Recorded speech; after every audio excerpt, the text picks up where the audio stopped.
The Indiana Fever just watched game to slip away, and not because they lacked effort or heart. This wasn't about being outmatched by the reigning champions. It wasn't about being exposed as inexperienced in the moment. It was because the referees practically handed it to the Las Vegas Aces on a platter.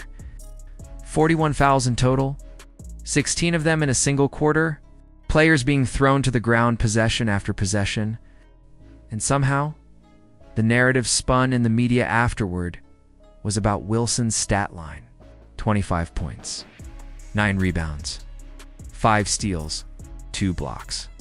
A night the headlines called dominant.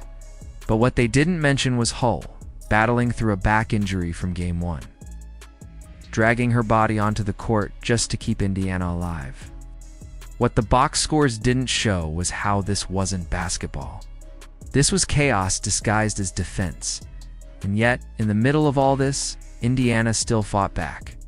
They absorbed it, clawed for rhythm in a game that never allowed them to breathe. And they proved something much bigger than a single scoreline. They proved they belong. That resilience is what makes the story of this series so much bigger than numbers on a scoreboard.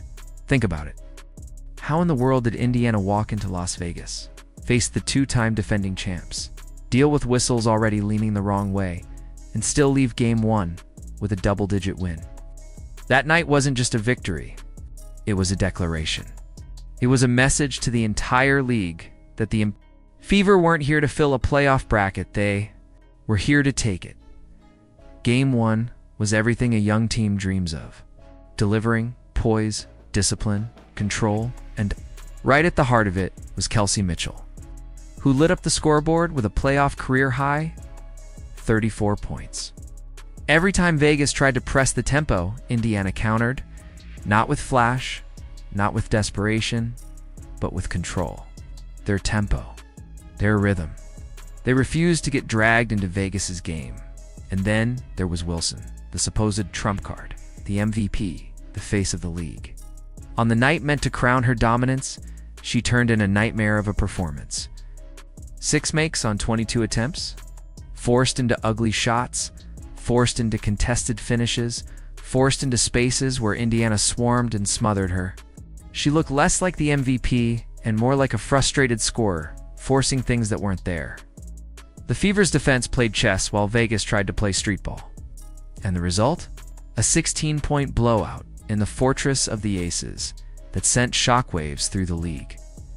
Vegas didn't just lose. They were embarrassed. And that embarrassment is what fueled the ugly spectacle of Game 2. From the opening tip of Game 2, it wasn't basketball. It was brute force. Screens set illegally. Players blindside checked on cuts. Contact that had no place in professional play. The referees. They swallowed their whistles when it mattered most, and then overcompensated with stoppages that killed Indiana's rhythm. The numbers tell the story. 41 fouls in total, 16 in one quarter. You don't play basketball when whistles chop every possession into fragments. You play survival, and the Fever were dragged into survival mode. Steph White said it herself afterward. It's hard for us to find flow when there's a foul called every 10 seconds. Offense is about rhythm, about timing, about spacing. We couldn't find it. That wasn't Indiana failing it was Indiana being denied the chance to play. No one embodied that better than Lexie Hull. She wasn't supposed to even play. Her back was so banged up after Game 1 that she was a game-time decision. Most players would have sat out, but Hull suited up anyway. And what was her reward? To be targeted on every possession. Every cut she made, there was a shove. Every defensive switch, there was an elbow. She hit the floor more times than anyone could count.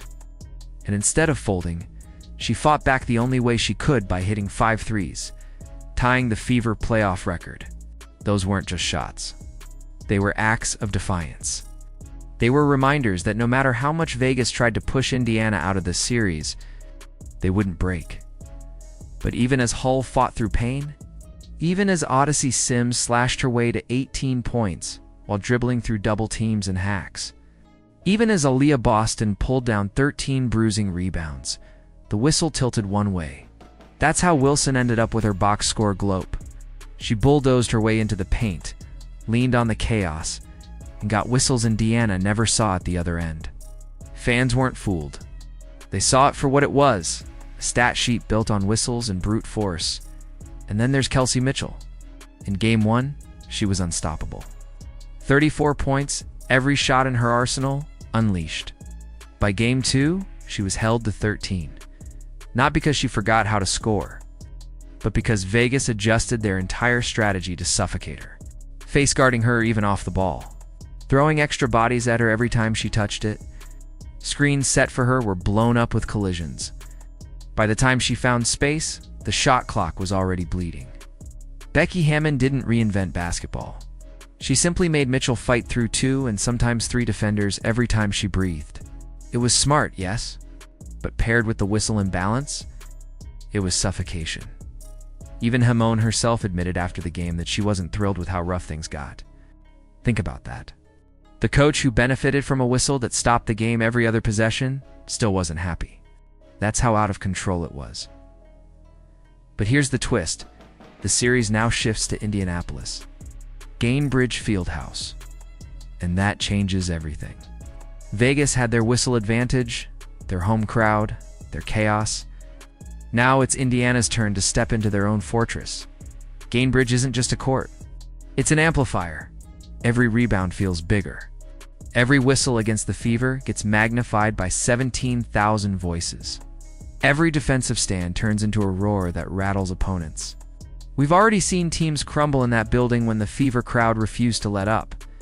And now, after watching how Game 2 unfolded, the crowd is going to be louder, angrier, and more determined than ever.